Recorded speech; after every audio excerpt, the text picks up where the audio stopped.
دې وجه ما شیرزاد لالا ته انکار ونکړو او زه نن راغلم کنه نو بیا هم وایم تاسو ته چې زما بلکل زړه نه غواړي چې د افغانستان په خفګان کې زه سندرې ډېر زیات خفګان دی او ټول خلک ډېر زیات خفه دي یو ځل بیا هم څوک چې د ویډیو د لارې ما ګوري تاسو ته وایم د خپل وس مطابق چې څومره ستاسو وس کېږي د هغه غریبانانو سره مرسته وکړئ ځکه چې د هغې دوباره بیا وس نه کېږي چې دوباره خپل کورونه جوړ کړي نو ستاسو لږې پیسې د هغوی دپاره ډېر غټې پیسې جوړېږي نو کوشش وکړئ چې د هغوی سره مرسته وکړئ ځکه چې موږ ټول یو مسلمانان یو پکار ده چې د یو بل په سخته کې یو بل له لاس ورکړو او زما دعا ده چې الله تعالی دې بیا داسې امتحانونه په موږ او په تاسو نه راولي او ما اورېدلي دي چې الله تعالی ته څوک نږدې وي په هغوی باندې الله تعالی امتحانونه راولي نو الله دې خپل رحم په ټولو مسلمانانو وکړي او نن به زه کوشش کوم چې مستې سندرې ونه ویم او نن زه تاسو ته غزلې ویم لومړی غزل به زه تاسو ته د افغانستان په یاد باندې ویم مننه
تقریبا در بین 26 کشور مقام اول گرفته.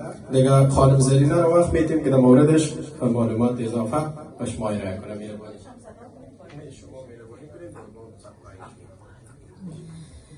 خب قراره که خالد جان گفتن این جای افتخار است که ما امروز یک بانوی خود که با چقدر مشکلات از افغانستان آمدن و امروز توانستن با وجود که لسان انگلیسی را مشکلات داشتن اما توانستن در بین 26 مملکت مقام اول بگیرن و این خانم آله شما معرفی میکنید که واقعا قابل افتخار است و ما میخوایم که از تجربه هایش امروز شما هم امشب شما هم چیزی یاد بگیرید و همچنان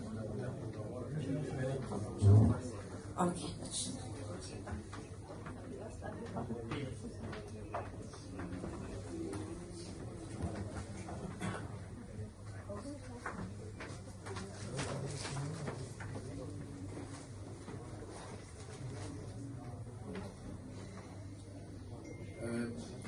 خانم گرامی شیف لیلما قیاسی را دعوت میکنیم که استیج بیاید. در این قسمت میخواهیم که تقدیرنامه را خانم سمیرا که یکی از خانم‌های بسیار برجسته در کمیونیتی افغان است و خانم فهیمه زین که تقریبا 25 سال پیش در کشور انگلستان یک ارگانایزیشن داره به نام سازمان پیوند، یعنی همیشه وقت پل ارتباطی همچنان بین افغان‌ها بوده. تقاضا میکنیم که استیج تشریف بیارن و تقدیرنامه دیگر او را باز میخواهیم که توسط یک 4 نفر از طبقه اوناس باشه و 4 نفر هم از طبقه ذکور باشه که تعادل و وحدت مد نظر بگیریم، نه که باز مردم سالاری نشه. خب شما خیلی باش من بریم با شما باشیم که با مرسم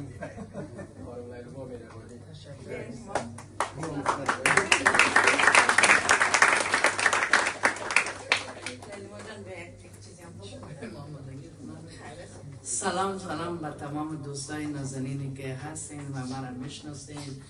در کشور مدت 16 سال است که هستم و افغانستان در تاریخ افغانستان جز رابعه بلخی که نامش زنده هست و امروز نفس میکشد، اما افسوس که دیارش کنر به خاک یکجا شده. او بانوی که رئیس ارکستر ملی افغانستان است و اخبالواک تخلص میکنه. ما برای اخبالواک عزیزم هر جایی که هستی، در هر گوشه دنیا که هستی، این غم را که امروز 1000 بار از بغداد کرده زیادتر هست، همین قسم از سیلاب و زلزله که در ایران شد بالاتر هست، که صدای بانوهای ارجمند شرقی مرا هیچ کس نمیشنود. ما به تو بانوی ارجمند کمی اکنون نفس میکشی، در هر جای هستی سرخم میکنم و برای تسلیت میگم، برای بلست خاک کنرای خود، برای دریای کنر، برای درختای زیتونش، برای درختای اناک و سیبش من سرخم میکنم و میگم که عزیزایم، آرزو میکنم که غم دیگه در کوچه تان دوباره نباره و او زیبایی کنر ما دیگه با خاک یکسان نشه. آرزو میکنم اخبالواک نازنین این حرف مرا بشنو از دور دور و قبول بکن و این پیام برسان برای دخترها و بانوهای ارجمند بی صدا غمدار کنرای ما فکر میکنم همه حرف دیگه بس است.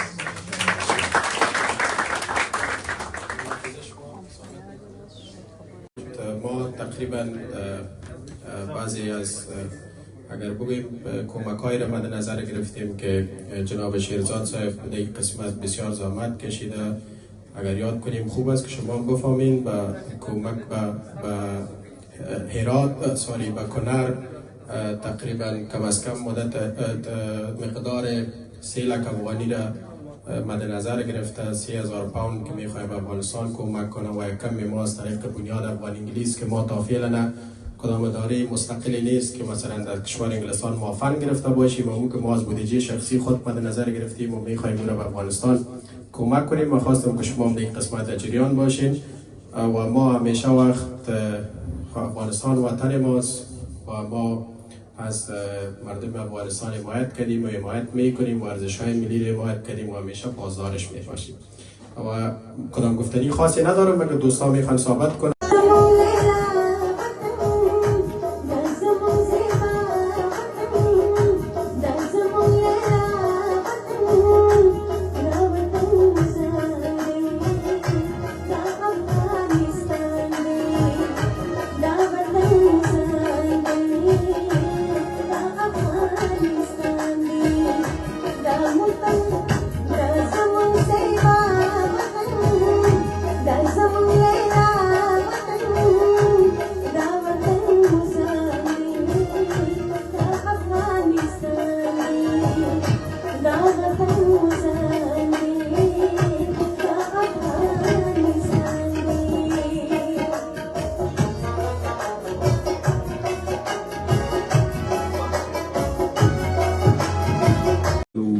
ګورو سره نو دا یو بهترین چانس او فرصت دی چې له دې نه باید موږ استفاده وکړو. نو زه نن ډېر ویاړمن یم یا په دې ورځې باندې ویاړ کوم چې زه خپل دوستان ګورم، خپل اشنایان ګورم، خپل استادان ګورم، خپلې خویندې ګورم. ما دپاره دا د خوشحالۍ احساس دی چې زه ګڼې خویندې دلته په دې غونډه کې هم ګورم. زه نه پوهېږم چې دا مننې نورې څنګه وکړم، ځکه چې هر یو جګ شو نو ستاینه به یې چې کوله نو په ما به یې هنرۍ خوله را ماتېده چې زه به د دوی حق بیا څنګه ادا کړی شم. دا ما لپاره ډېره ګرانه وه. او دویمه خبره دا چې د هر یو نه مننه کوم نو بیا هم د دوی حق ته شم ادا کولی و. نومونه هم ډېر دي، هسې نه چې کوم یو ورور یا خور رانه پاتې شي، خو له ټولو نه مننه. او بیا خبره دا ده چې خپله خو د لمانځنې ته خوشحاله کېږم که نه خوشحاله کېږم، د شکون صاحب خبره خوشحاله کېږم، خو هغه خوشحالتیا په څه کې ده؟ هغه خوشحالي په دې کې ده چې په دې ملت کې یو داسې فکر او سوچ هم پیدا شي چې که څوک کار خپل ملت خپلې ژبې او خاورې ته کوي نو دا ملت هم احسان فراموشه نه دی، لمانځنه کوي. نو زموږ ملت ژوندی ملت دی، دا احسان فراموشه ملت نه دی. که چا ورته یو ټکی کار هم وکړ، ذره هم خدمت یې ورته وکړ نو یادوي یې، لمانځي یې، او دا ښه فرهنګ دی او دا فرهنګ دې وغوړېږي. خو تر څنګ کسانو چې بیا کار هم نه دی کړی او څه دا ملت ځورولی دی، هغوی بیا په بېلو نومونو یادېږي. زه نن ځان نیکمرغه بولم چې زه د خپلو خویندو، د خپلو ورونو، د خپلو استادانو په ډله کې دلته چې یاد شوم، ما ولې یو څه خو مې کړي دي نو، او کېدای شي هغه دې وطن ته په درد ولګي، په درد ورته نور څه نه دي شوي، فقط د تېرې زمانې یا د دې زمانې د نسلونو ترمنځ د یو رابط په توګه خپلې تجربې شریکول دي. نور څه نوی کار نه دی شوی. پسرلی صاحب خو نوښتګر لیکوال دی، موږ ته یې مشورې مخلوط، زموږ استاد هم دی، نو دی په نوښت پسې ډېر ګرځي. خو زه چې هر څومره ګورم دا نوښتونه ډېر ګران کار دی چې نوښت وشي، خو چې دا د تېرو مشرانو تجربې د نوي نسل ته انتقال شي دا به هم لویه خبره وي. نو زه د خپلو استادانو خبرې د نوي نسل ته را انتقالوم، نوي نسل ته د خپلو استادانو، د خپلو مشاهیرو خبرې را انتقالوم. نوی کار مې نه دی کړی. دا یو. دلته داسې څوک ناست دي چې زه یې ګیره مې لا نه وه راغلې، لیدلی وم او ګوتې یې نیولی مو زه یې روزلی یم. البته هغه نور خو چې نشته دلته څوک ناست هغه درته یادوم. هغې کې یو ټکور صاحب دی، دغلته تکل صاحب ناست دی. دا هغه څوک دي چې موږ به کله دوی ته ورغلو، زه د ښوونځي زده کوونکی وم، د دوی پراخه ټنډه او د دوی هڅونې تر دغه سټیجه پورې موږ راورسولو. بیا زموږ نور استادان چې له هغوی نه ما ادب ولوست، ما ترې ژبه زده کړه، ما ترې اخلاق زده کړه، هغه لوی نمونې دي، هغه ما ته څه دي، هغه ډېر زیات دي. هغه چې ما لیدلي دي او زه ورسره ناست یم، د استاد رښتین رانیولي، همداسې استاد رشاد، او زما د ژبې او د فرهنګ او د هنر لوی استاد شپون، استاد پسرلی، همداسې استاد زیار، همداسې نور ډېر درانه استادان. او بیا چې زه په تفسیرونو کې او خبرو کې ورسره ډېر پاتې شوی یم، استاد غضنفر، ډېر استادان نور دي، خو استاد یوادمل، استاد باجوړی، استاد زرین انځور، دا او داسې په سلهاو استادان لرم چې ما ته یو ټکی چا ښودلی هغه زما استاد دی او زه یې درناوی کوم. او د دوو استادانو برکت و چې نن دې سټیج ته ودرېدو. یو وخت شیرزاد صاحب په خپلو خبرو ګوره تاسو ټولو ازغري صاحب ټول پېژنئ، او دا داسې یو ځوان او په دې ټولنه کې چې موږ ګورو همیشه ډېرې منډې هلې ځلې خاص کر د فرهنګ دپاره د ځوانانو دپاره د ډېرې کړي دي. نو غواړو چې ازغري صاحب نن دته هم یو تقدیرنامه ورکړو او دا به د وحدت دفاع نه وي. نو په دې اړه باندې زه وصال صاحب راغواړم چې د ځینې دوستان را دعوت کړي او جناب ازغري صاحب ته یو تقدیرنامه ورکړو.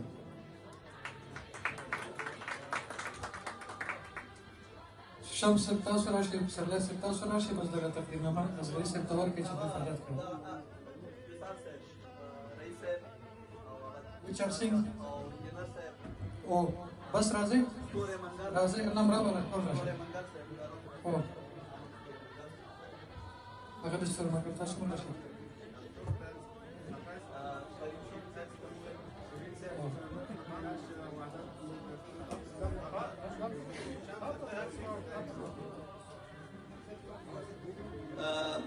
شمس زرداشت صاحب، پسرلی صاحب، جناب پسرلی صاحب،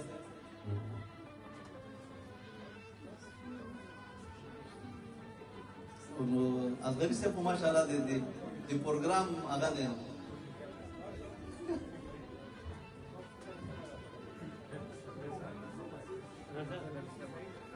نو دا هغه به زه پسرلي صاحب ته ورکړم او جناب ازغري صاحب ته به هغه کړي.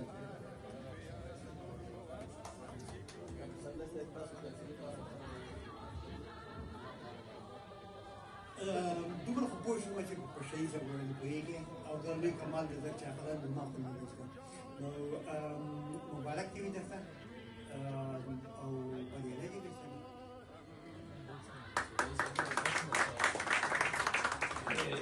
ټولو په اجازه خالد ازغري صاحب ته دغه تقدیرنامه هم تبریک وایم او هم د الله بریالیتوبونو هیله ورته کوم.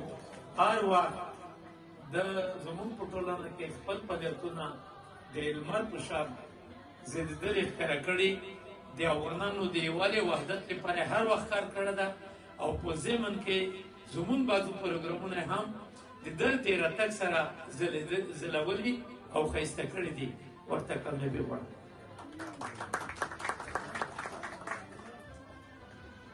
من هم به دوره خود خدمت و زندگی از برادران سپاهیان فعلا در لندن و ویتنام تبریک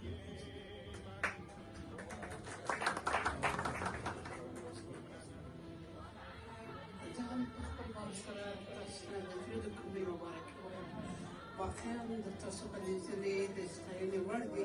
همیشه مې تاسو لیدلي یم چې په هره خپرونه کې یو لحظه مرامنه یې الله بریالیتوب غواړم. تاسو ټولو ته هرکلی وایو، ښه راغلاست وایو، هر کله راشئ.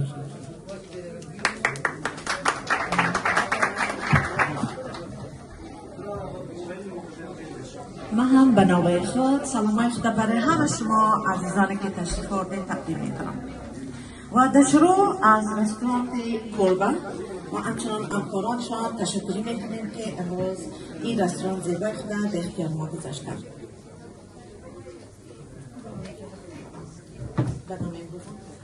و برنامه امروز که از طرف تلویزیون وحدت آقای نوررحمان به افتخارشان یک تک بزنید و همچنان EBF خالد جان اصغری که زحمت کشیدن و ما هموطنان در همه جمع نمود. ډېرې خبرې خاطرې کیسې به ورسره وي. دا به شمس صاحب نواب زورداره چکچکې وکړي. شمس صاحب بسم الله الرحمن الرحیم. ټولو خویندو ته ورونو ته ټولو مېلمنو ته سلامونه. رښتیا هم د خوشحالۍ ځای دی د وحدت تلویزیون د شیرزاد صاحب د اصغري صاحب نه مننه چې داسې یو فرصت یې برابر کړو. هغه تکراري خبرې به نه کوو. ازمون صاحب واقعا چې ډېر حقداره استاد دی. زما او سره البته د پخوانه خو شناخت زیات و، خو بیا هغه مسلکي او هغه د کار چې دوی کله په خپل د وروستي وختونو کې البته له څنګه چې پسرلي صاحب ویل چې دولتي چوکاټ ته راغلی و روانو. نو ما چې کله کار شروع کړو ما به اکثره راپورټونه هغه چې وحدت ورسپاڼې ته ورکول، نو په دې کې زما استاد او زما ته مشورې د هغې خبر د جوړولو استاد لال پاچا ازمون او دا نن د ویاړ ځای دی چې نن هغه استاد موږ تاسو په ژوندۍ بڼه لمانځو. زموږ په کلتور په ټولنه کې دا یو رسم و رواج دی چې اکثره مړي لمانځو. خدا رواج استاد لال پاچا ازمون په 2000 کال کې په ننګرهار کې د استاد رشاد پاړه یو غونډه درلودله چې هغه وخت کې استاد د رادیو سره کار کولو او د ختیځ زون د اتحادیې ژورنالستانو مشري هم ور په غاړه وه. نو موږ په لومړي ځل باندې استاد په ژوندوني ولمانځه. نو نن موږ د دې ویاړ لرو چې استاد لال پاچا ازمون دلته راغلی او دا لمانځو او باید دغه پدیده چې موږ لرو چې اکثره وخت مړي لمانځو او هغه په دې دنیا کې له موږ سره نه وي، خو د هغې یادونه کوو، د هغوی ستاینه کوو، کتابونه یې کوو. استاد ډېر کتابونه او ډېرې رهنمود شیونه زموږ تاسو دپاره پرېښي دي چې نن موږ د ده یو کتاب هم دلته په دې غونډه کې د هغه مخکتنه یا د هغه کتاب چې ده لیکلی دی د ژوند خاطرې، نو هغه به هم د تاسو ته د غونډې یو پټۍ مې پرېږدو. او نو زه نور ډېره وینا نه غواړم ستاسو ټولو مشرانو نه چې د استاد په ویاړ راغلي یې او د غونډه کې مو زموږ سره برخه اخیستې ده. دا د خوښۍ او د ویاړ ځای دی. ډېره مننه. کور مو ودان.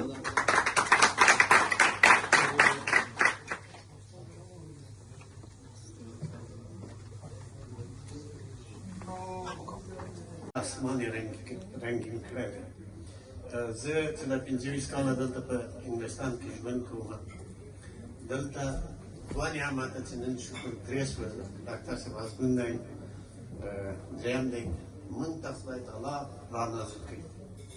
یو زموږ قاري صاحب وکیل چې دلته وجود نه لري او په دې وروستیو وختو کې بیا اصغري صاحب زموږ په زلمیانو کې دا د خدای یوه تحفه وه چې موږ ته یې رانازل کړي چې دلته موږ وکولی که قاري صاحب وکیل موږ ته مسجد جوړ کړي. اصغري صاحب هسې یوه کمیونټي جوړه کړه چې هغې کې نه ازبک ویلي چې ما ته ځای نشته، نه زما هزاره ویلي چې ما ته ځای نشته، نه زموږ پشهي ویلي، نه زموږ پښتون ویلي، نه زموږ تاجک ویلي. او ده ثابته کړه چې موږ افغانان یاستو. افغان یعنی هزاره، افغان یعنی پشهي، افغان یعنی تاجک، افغان یعنی پښتون، افغان یعنی دا موږ اته 50 یا اته څلوېښت چې تر اوسه لا حساب دقیق نه دی معلوم. ازمون صاحب ته حساب کړي وي. دا جنت وطن چې د قومونو او د ګلونو وطن دی. اصغري صاحب سمبول د وحدت په ټینګه په مېړانه باندې ساتلی دلته پسې. زه شخصا په دې ویاړم. افغانان در باندې ویاړي او موږ ټول په تاسو ویاړو زمونږ هندوانو دي زمونږ سکانو دي زمونږ هغه قومونه چې تر اوسه لا موږ نه پېژنو د ټولو افتخار او موږ ویاړو دا د خدای